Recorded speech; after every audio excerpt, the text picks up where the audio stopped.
नमस्कार दोस्तों, स्वागत है आपका हमारे official YouTube channel GS by Nesar में। कैसे हैं आप सब? मैं उम्मीद करता हूं एकदम फिट होंगे, स्वस्थ होंगे और तैयारी में अपने व्यस्त रहिएगा मित्रों, क्योंकि कभी भी एग्ज़ाम डेट अनाउंस हो सकता है। बहुत सारे लोग परेशान हो गए हैं कि एग्ज़ाम डेट आ गई है, जबकि एग्ज़ाम डेट का भी कोई नामो निशान ही नहीं है। जो एग्ज़ाम डेट आई है वो आप जानते हैं कि प्राविधिक कला के लिए आई है, विधिक कला के लिए जो है एग्ज़ाम डेट आई है। तो परेशान मत होइए, आराम से तैयारी करिए। आज की इस क्लास में भी हम लोग महत्वपूर्ण डाटा देखेंगे और राजस्थानी चित्रकला के बारे में देखने का प्रयास करते हैं। थोड़ा सा राजस्थानी चित्रकला के प्रैक्टिस के बारे में बात करेंगे। सबसे पहले तो आपको युवा दिवस की ढेरों ढेर शुभकामनाएं। आप जानते हैं कि विवेकानंद जी के उपलक्ष्य में जो है ये युवा दिवस मनाया जाता है और युवाओं को प्रोत्साहन मिले, युवाओं को रोजगार मिले, युवाओं के बल पे ही सब कुछ संभव है और इन्हीं युवाओं को प्रेरित करने के लिए युवा दिवस मनाया जाता है। तो आप सभी को पुनः विशेष शुभकामनाएं। आइए क्लास की तरफ बढ़ते हैं। इस क्लास में हम लोग राजस्थानी चित्रकला के बारे में देखेंगे। राजस्थानी चित्रकला वही है जो लगभग 1550 से लेकर के और 1900 के आसपास तक का डाटा कवर करती है। ये आपकी है राजस्थानी चित्रकला। तो इसमें हम लोग 1550 से लेकर के 1900 के आसपास तक का डाटा देखने का प्रयास करेंगे। फिलहाल उम्मीद करता हूँ आप लोग एकदम फिट होंगे। आइए स्टार्ट करते हैं। स्टार्ट करने पे सबसे पहला पॉइंट जो आता है ये बहुत इंपॉर्टेंट है। राजपूत शैली किसका सम्मिलित नाम होता है? ये बहुत बार पूछा जाता है। तो राजपूत शैली जो सम्मिलित नाम होता है वो राजस्थानी शैली मिलती है और पहाड़ी शैली मिलती है तो राजपूत शैली का नाम आता है। देखते होंगे आपकी परीक्षाओं में कई बार ये क्वेश्चन बन चुका है, तो इसे सीरियसली लेने की आपको ज़रूरत है। अगला पॉइंट कह रहा है राजपूत शैली के चित्रों को इस नाम से भी जानते हैं। जो राजपूत काल के चित्र बनाए उन्हें हम लोग राजस्थानी और कई जगह जो है हिंदू शैली देखते हैं। तो राजस्थानी और हिंदू शैली के नाम से राजपूत शैली के चित्रों को हम लोग देखते हैं, जानते हैं, इस नाम से भी पुकारा जाता है। अगला पॉइंट क्या बन सकता है? कहा जा रहा है राजपूत चित्रकला की खोज किसने की? तो याद रखिएगा जो राजपूत चित्रकला है इसको खोजने का काम आनंद कोटिश कुमार स्वामी का रहा है। और ये आप जानते होंगे कि अपना पड़ोसी देश होता है वहाँ पे इनका जन्म होता है। थोड़ा सा खास नाम होते हैं और ये एक अच्छे कला समीक्षक के रूप में यहाँ उभर करके आते हैं। अगला पॉइंट आ रहा है 1916 के बारे में। ये आनंद कोटिश कुमार स्वामी की पुस्तक के बारे में कह रहा है। 1916 में डॉक्टर आनंद कोटिश कुमार स्वामी ने अपनी पुस्तक राजपूत पेंटिंग में उत्तर भारत से प्राप्त दो चित्रों को कितने भागों में बांटा? तो जो उत्तर भारत से प्राप्त हुए चित्र इसको दो भागों में बांटा। एक तो कहा मुगल शैली के हैं, दूसरा राजपूत शैली के हैं। राजपूत मतलब हिंदू शैली, आप जानते हैं राजस्थानी और पहाड़ी शैली का मिश्रण जो है राजपूत शैली कहलाता है। और मुगलिया शैली तो आप जानते हैं मुगल काल के सभी जो चितहरे होते हैं उनके साथ जो रचनाएं होती हैं वो आपकी मुगलिया शैली के अंतर्गत आ जाती हैं। तो 1916 का ये डाटा बहुत पूछा जाता है। किस सन में राजपूत पेंटिंग? तो राजपूत पेंटिंग की जो पुस्तक लिखी जाती है वो 1916 में लिखी जाती है। किसने लिखी? आनंद कोटिश कुमार स्वामी ने लिखी है। जो सन पूछा जाता है उस पर खास करके आपको जो है ध्यान आकर्षित कराने की जो है हमारी खास योजना रहती है कि इस पर आपका अगर ध्यान आकर्षित हो जाए तो निश्चित रूप से आप काम कर सकते हैं, 148 फतह कर सकते हैं। अगला पॉइंट कह रहा है डॉक्टर आनंद कोटिश कुमार स्वामी ने राजपूत शैली के अंतर्गत किन चित्रों को रखा है? कौन से चित्रों को रखा? तो याद रखिएगा आनंद कोटिश कुमार स्वामी ने राजपूत शैली में पहाड़ी और राजस्थानी शैलियों को ही रखा है। पहाड़ी शैली और राजस्थानी शैली के जो चित्र प्राप्त होते हैं उनको रखने का प्रयास किया है। अगला पॉइंट राजपूत पेंटिंग किसकी पुस्तक है? अभी जस्ट आपने देखा है कि आनंद कोटिश कुमार स्वामी की पुस्तक हमने बताया कि 1916 में इसे लिखा जाता है, 1916 में इसे प्रकाशित किया जाता है और इसी में बताया जाता है कि दो टाइप के चित्र प्राप्त होते हैं उत्तर भारत में, एक तो मुगलिया शैली, दूसरा राजपूत शैली। अगला पॉइंट जो आ रहा है वो कह रहा है कि राजस्थानी राजपूत लघु चित्रकला। राजस्थानी राजपूत लघु चित्रकला के प्रारंभिक चित्रों के उदाहरण कहाँ से प्राप्त होते हैं? तो राजस्थानी राजपूत लघु चित्रकला का जो उदाहरण प्राप्त होता है ये प्रारंभिक काल का, ये उदयपुर से प्राप्त होता है। उदयपुर से प्राप्त होता है, याद रखिएगा उदयपुर वाला बेल्ट, ठीक है। पिछोरा झील जहाँ स्थित है वो है उदयपुर आपका। अगला पॉइंट कह रहा है राजस्थानी चित्रकला किस धर्म पे आधारित है? पूछा जाए राजस्थानी कौन से धर्म, तो याद रखिएगा कई जो है कलाकार आते हैं वो कहते हैं राजस्थानी मतलब हिंदू शैली। हिंदू शैली इसीलिए कहा जाता है तो हिंदू धर्म से संबंधित यहाँ डाटा खूब ज़्यादा मिलता है। तो राजस्थानी चित्रकला कौन से धर्म पे आधारित होगी? याद रखिएगा हिंदू धर्म पे आधारित होगी पूरी की पूरी राजस्थानी चित्रकला। अगला पॉइंट और क्या आता है? पॉइंटों के माध्यम से ही आपको पढ़ना होगा और पॉइंटों से ही आपका डाटा भी पूछा जाता है। ये समझ लीजिए सुपर टेट से बढ़िया नौकरी है, इसीलिए लोग इस पे जो है ज़्यादा फोकस कर रहे हैं। और अगर सुपर टेट से बढ़िया नौकरी है तो सुपर टेट इतना मेहनत कर लीजिए, निश्चित रूप से आप फतेह कर दे जाएंगे, उसमें कोई डाउट नहीं होगा। पॉइंट कह रहा है अगला पॉइंट आपसे कि राजस्थानी पेंटिंग के पसंदीदा विषय कौन थे? तो याद रखिएगा राजस्थानी पेंटिंग के जो बढ़िया विषय होते हैं उनका नाम होता है राधा और कृष्ण। सबसे ज़्यादा राजस्थान में और राजस्थानी शैली में जो है राधा और कृष्ण का अंकन हुआ है। कई बार ये पूछ लिया जाता है राजस्थानी चित्रकला का समय क्या रहा है? तो 1550 से 1900 के आसपास का जो डाटा होता है ये आपका राजस्थानी चित्रकला के अंतर्गत आता है, इसलिए याद रखिएगा। अगला पॉइंट कह रहा है किस प्रदेश की चित्रित हवेलियां विख्यात हैं। तो ये चित्रित हवेलियां कौन से प्रदेश की हैं, वो राजस्थान की हैं। राजस्थान की चित्रित हवेलियां ज़्यादा फेमस हैं, ज़्यादा विख्यात हैं। ये खूब ज़्यादा क्वेश्चंस पूछा जाता है, इस पर आपको विशेष नज़र दौड़ाने की जरूरत है। अगला पॉइंट कह रहा है रागमाला पे आधारित सर्वाधिक चित्र किस शैली में प्राप्त हुए। तो रागमाला पे आधारित सबसे ज़्यादा जो चित्र प्राप्त होते हैं वो राजस्थानी शैली में ही जो है पाए जाते हैं। राजस्थानी शैली के ही ज़्यादातर डाटा बताए जाते हैं। अगला पॉइंट आ रहा है आपका, अगला पॉइंट कह रहा है कि पारंपरिक लघु चित्र शैलियों का विषय नहीं है। पूछा जाता है कि लघु चित्र शैलियों का विषय कौन सा नहीं है। तो जब पारंपरिक लघु चित्रों की अगर बात हो तो अमूर्त उसका विषय नहीं रहा है। यहाँ पे अमूर्त विषयों में चित्रकारी नहीं की गई है। ये पॉइंट पूछा जाता है, इस पर स्टार लगा लीजिएगा, याद रखिएगा। अगला पॉइंट और क्या कह रहा है, अगला पॉइंट आपका कह रहा है अलग अलग राजस्थानी चित्रों की पहचान का उत्तम साधन क्या होता है। तो अलग अलग अगर राजस्थानी शैलियों के चित्रों को आपको पहचानना है तो वहाँ की आंखों पे आप विशेष नज़र रखिएगा। आंखों से आप पहचान सकते हैं ये कौन कौन सी शैली के हैं। जैसे आप जानते होंगे मेवाड़ शैली आता है, हड़ौत शैली आता, कोटा शैली आता, बूंदी शैली आता, झारवाड़ शैली आता, जोधपुर शैली आता, बीकानेर शैली आता, किशनगढ़ शैली आता, उदयपुर शैली आता, जो है देवगढ़ शैली आता, नाथद्वारा शैली आता। ये बहुत सारी शैलियाँ आती हैं। तो इन्हीं में आपको अगर राजस्थानी शैली में डाटा पहचानना है, तो अगर चित्रों को पहचानना है किस काल के हैं, तो उसके आंखों पे आप जाइएगा, आंखों से पता चल जाएगा कौन सी शैली किस काल की मानी जाती है। अगला पॉइंट संगीत से संबंधित चित्रों को क्या कहते हैं। तो संगीत से संबंधित जो चित्र कहलाते हैं रागमाला कहलाते हैं, याद रखिएगा। रागमाला। आगे राजस्थान का प्राचीन एवं जो है प्रारंभिक रागमाला चित्रण कौन सा है। तो याद रखिएगा चूनार रागमाला जो है राजस्थान का सबसे पुराना और जो है प्रारंभिक माना जाता है, और यह 1561 के आसपास का चित्रण माना जाता है, याद रखिएगा। 1561 के आसपास का चूनार रागमाला बढ़िया चित्रण माना जाता है, राजस्थानी काल का है। अगला पॉइंट राग रागनी के चित्र भारत के किस प्रदेश में मुख्य रूप से बने थे। राग रागनी के जो चित्र हैं ये भारत के किस प्रदेश में मुख्य रूप से बने हैं। तो ये राजस्थान में बने हैं राग रागनी के चित्र। अगला पॉइंट आपसे कह रहा है कि भारतीय चित्रकला के अंतर्गत कुल कितने राग और कितनी रागनियों का अंकन है। तो याद रखिएगा भारतीय चित्रकला में 6 राग का अंकन है और 36 रागनियों का अंकन होता है। तो ये पूछा जाता है क्वेश्चंस, आपको याद रखने की जरूरत है। किस काल में आता है, राजस्थानी चित्रकला के अंतर्गत आता है। ठीक है, आगे बात करते हैं। अगला पॉइंट आएगा, अगला पॉइंट आपसे कह रहा है कि जो है राजस्थानी शैली को पहाड़ी शैली से अलग किसने माना है, या सबसे पहले किसने कहा कि पहाड़ी शैली और राजस्थानी शैली अलग है, को अलग किसने किया।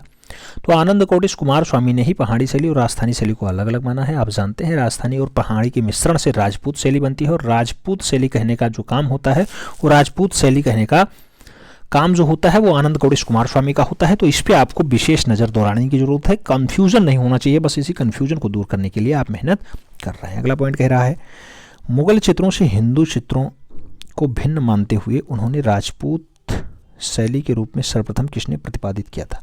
तो मुगल चित्रों से हिंदू चित्रों को अलग करने का काम, या भिन्न मानने का काम, या इसे जो है डिफाइन करने का काम, और राजपूत शैली के रूप में उसे जो है प्रतिपादित करने का काम, कुल मिला के राजपूत शैली के रूप में जोड़ने का काम जो है रहा है किसका रहा, आनंद कोटिश कुमार स्वामी का रहा है। आगे बात करें तो और कलाकारों में नाम आए ऐसे ही जो है अगला पॉइंट आता है कि राजस्थान के इतिहास लेखन का पितामह किसे माना जाता है। तो राजस्थान का अगर इतिहास आपको लिखना है तो कर्नल टाड के बिना असंभव है।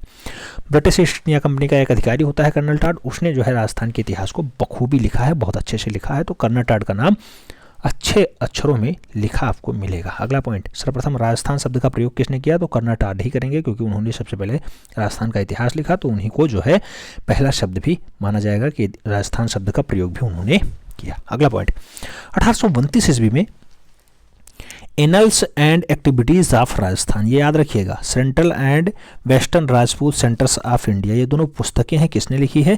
तो ये पूछा जाए annuls and activities of Rajasthan, तब लगाइएगा कर्नल जेम्स टाड, या फिर अगला पुस्तक पूछा जाए central and western Rajput status of India, तब भी आपको कर्नल जेम्स टाड को ही आंसर चुनना होगा। बढ़िया नाम, अच्छा नाम और फेमस नाम माना जाता है।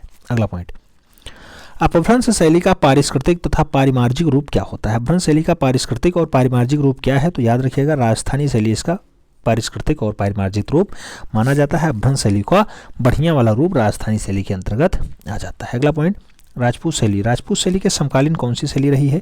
तो राजपूत शैली के जो समकालीन होगी उसे मुगल शैली कहा जाएगा। इसीलिए जो है आप जानते हैं डॉक्टर आनंद कोटिश कुमार स्वामी इसे जो है इस रूप में देखते हैं कि एक मुगलिया शैली है, दूसरा राजपूत शैली है, ये उत्तर भारत में दोनों साथ साथ फैली हैं। इसीलिए राजपूत पेंटिंग में इन्होंने 1916 में जब किताब लिखी उसमें इसका जिक्र किया है।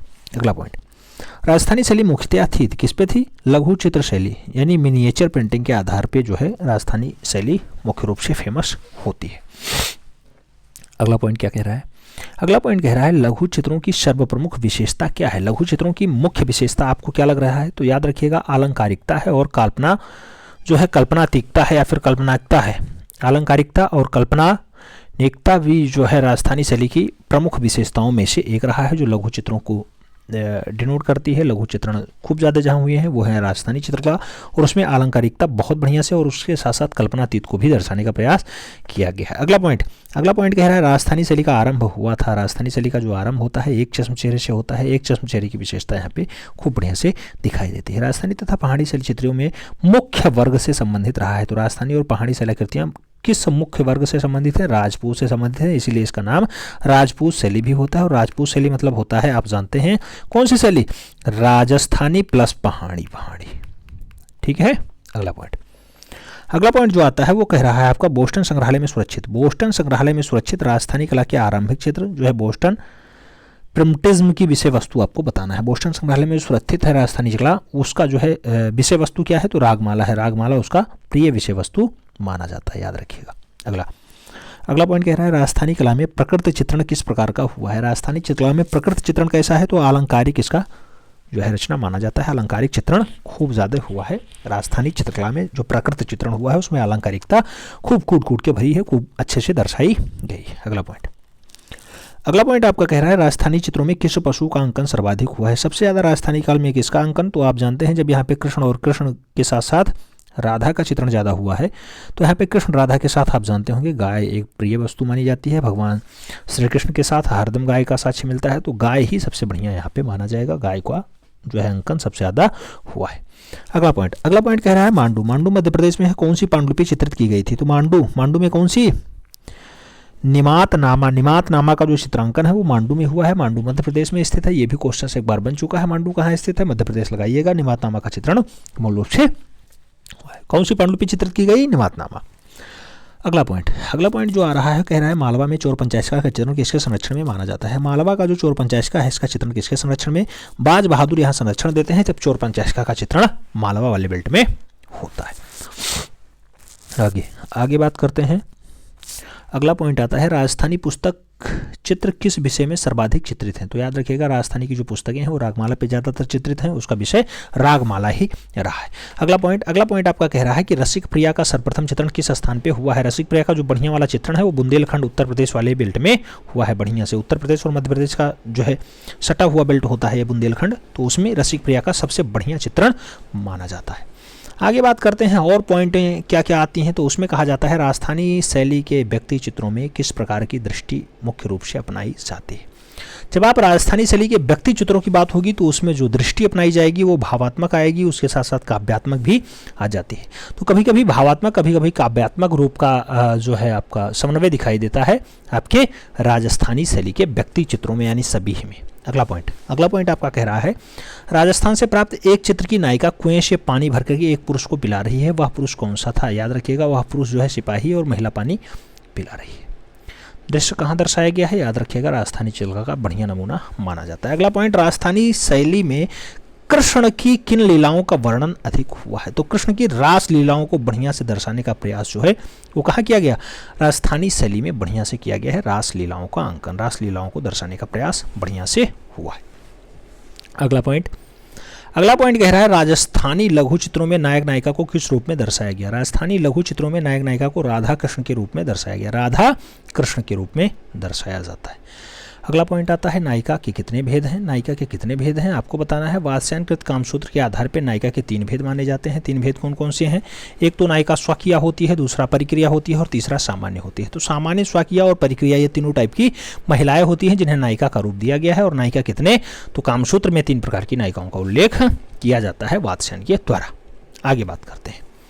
अगला पॉइंट क्या आता है? अगला पॉइंट आपका आता है जो है इन तीनों नायिकाओं में श्रेष्ठ नायिका कौन सी है? आपको बताना है। तीनों नायिकाएं हैं, उन तीनों नायिकाओं में सबसे बढ़िया वाली नायिका कौन सी है? जैसे आप जानते हैं स्वकीय, प्रक्रिया और सामान्य में, तो सबसे बढ़िया वाली स्वकीय होती है। पहले नंबर पे स्वकीय का उल्लेख कामसूत्र में वात्स्यायन ने अच्छे से किया है। अगला पॉइंट राजस्थानी चित्रकला की अवधि तो वह हमने स्टार्टिंग में ही बताया था 1550 से 1900 ईस्वी के आसपास का मध्य जो है डाटा होता है वो राजस्थानी चित्रकला के अंतर्गत आता है।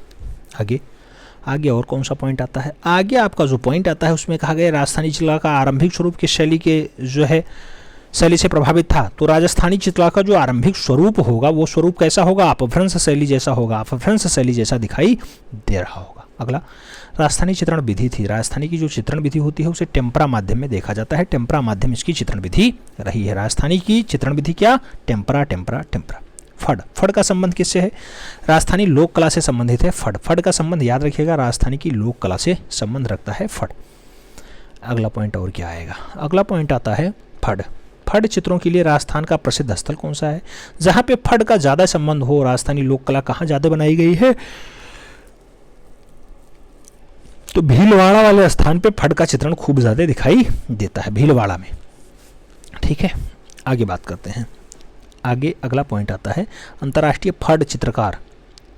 कहा जा रहा है अंतर्राष्ट्रीय फड़ चित्रकार और भीलवाड़ा के गौरव पद्मश्री पुरस्कार से सम्मानित 90 वर्षीय श्रीलाल जोशी जी का निधन कब और कहाँ हो गया? तो 2 मार्च 2018 को भीलवाड़ा में ही इनका जो है निधन हो जाता है। और भीलवाड़ा का ही जो है फड़ सबसे ज़्यादा फेमस होता है। फड़ यानी लोक कला पे आधारित है, राजस्थानी लोक कला से संबंधित है, वो है आपका फड़। आगे बात करते हैं अगला पॉइंट और क्या आता है। अगला पॉइंट आता है राजस्थान का प्रतापगढ़ प्रसिद्ध होता है। तो राजस्थान का जो प्रतापगढ़ है याद रखिएगा मीनकारी के लिए ज़्यादा फेमस है। मीनकारी वहाँ की थोड़ा बढ़िया क्वालिटी की है, उच्च क्वालिटी की है। ठीक है, तो मीनकारी के लिए ज़्यादा फेमस है राजस्थान का प्रतापगढ़। हालांकि उत्तर प्रदेश में भी एक प्रतापगढ़ है, आप जानते हैं। कुंडा के राजा यहाँ के बहुत फेमस हैं और प्रतापगढ़ से ही उनका संबंध होता है। अगला पॉइंट कह रहा है राजस्थानी चित्रकला की कितनी मुख्य शैलियाँ थी तथा कितनी उपशैलियों में विभाजित किया गया। तो याद रखिएगा मुख्य शैली 4 रही है और 4 मुख्य शैलियों में उनकी उपशैलियाँ नाना प्रकार की हैं। जैसे आप देखें मेवाड़ शैली आती है, 4 उपशैलियों में मेवाड़ आती है, मारवाड़ आती है, हड़ौत आती है और ढूंढर आती है। तो मेवाड़ में आता है उदयपुर, उदयपुर के साथ देवगढ़, देवगढ़ के साथ नाथद्वारा। मारवाड़ में आता है आपका जोधपुर, बीकानेर, किशनगढ़, आजमेर और नागौर, ये आता है मारवाड़ के अंतर्गत। हड़ौत में क्या आता है? हड़ौत शैली जो होती है ये हड़ौत शैली कोटा, बूंदी और झाड़वाड़ के लिए होती है। जबकि ढूंढार शैली में क्या आता है? जयपुर, अलवर और उनियारा आता है। ये आपका जो है आता है ये ढूंढार शैली के अंतर्गत आता है। 4 टाइप की उपशैलियाँ होती हैं राजस्थानी चित्रकला को कितने मुख्य शैलियों में? तो 4 मुख्य शैली कौन कौन सी? मेवाड़, मारवाड़, हड़ौत और ढूंढर में बांटा गया है। आगे मेवाड़ शैली के बारे में थोड़ा सा देख लेते हैं, बस उसके बाद क्लास वाइंड अप करते हैं। मिलते हैं अगले सेगमेंट में। ठीक है, मेवाड़ शैली की अगर बात करते हैं न्यू किसने रखी और कब रखी? तो 728 ईस्वी में रखी जाती है। पप्पा रावल के द्वारा मेवाड़ राज्य की नींव रखी जाती है। मेवाड़ शैली की उत्पत्ति हुई थी तो 1605 ईस्वी के आसपास जो है होती है। 1605 ईस्वी के पूर्व में जो है मेवाड़ शैली की उत्पत्ति हो जाती है। निम्नलिखित में से प्राचीन राजस्थानी शैली कौन सी है? तो प्राचीन राजस्थानी शैली अगर पूछा जाए तो मेवाड़ के साथ हंसस लगाइएगा और मेवाड़ थोड़ा सा पुराना डाटा तो माना ही जाता है। मेवाड़ लघु चित्रों शैली की प्रमुख जो है प्रारंभिक केंद्र कौन सा था? तो याद रखिएगा मेवाड़ लघु चित्रों शैली का जो है प्रारंभिक केंद्र माना जाता है श्रीनाथ द्वारा ही माना जाता है। श्रीनाथ द्वारा इसके लिए फेमस स्थान होता है। अगला पॉइंट आपका कह रहा है कि किसने अपने राजमहल में चितौरों की ओवरी के नाम से कला वीथिका स्थापित करवाई? किसने अपने राजमहल में चितौरों की ओवरी के नाम से कला वीथिका बनवाई थी? महाराणा जगत सिंह प्रथम ने ऐसा कारनामा भी किया है कि चितौरों के लिए एक ओवरी का निर्माण करवा दिया। चितौरों की ओवरी के नाम से एक जो है स्थान नियुक्त कर दिया, उस स्थान पे ऐसे डाटा रखे जाते थे। और रागमाला तो आप जानते हैं मेवाड़ शैली में खूब बढ़िया से आया है। निसारदीन रागमाला का बहुत बढ़िया चित्रकार रहा है, बहुत बढ़िया। मेवाड़ शैली में प्रसिद्ध चित्रकार थे जैसे शहाबुद्दीन हो, मनोहर हो, ये सब जो है मेवाड़ शैली के बढ़िया वाले चित्रकार थे। शहाबुद्दीन नाम पूछा जाता है, शहाबुद्दीन के साथ साथ मनोहर।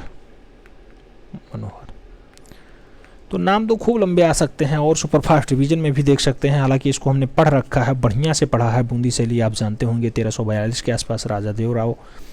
कोटा शैली की अगर बात हो तो कोंडा बूंदी जिले के अंतर्गत आती है, 35 किलोमीटर दूर है जयपुर से, 240 किलोमीटर दूर है, वो कोटा वाला होता है। अलवर राज्य की अगर बात करते हैं तो 1775 के आसपास आता है। महाराजा प्रताप सिंह आते हैं, बढ़िया वाले स्थापना करते हैं। तो सबके अलग अलग क्षेत्र हैं, सबके अलग अलग कार्य हैं। हालांकि हमने सोचा कि एक छोटा सा क्लिप टाइप का वीडियो आपको दिया जाए और जिससे आप 148 फतह करने में थोड़ा सा महारत हासिल कर पाएँ, कुछ सीखने को पाएँ और निश्चित रूप से आप 148 फतह कर पाएँ। मिलते हैं में, तब तक के लिए दिल से सैल्यूट। जय हिंद।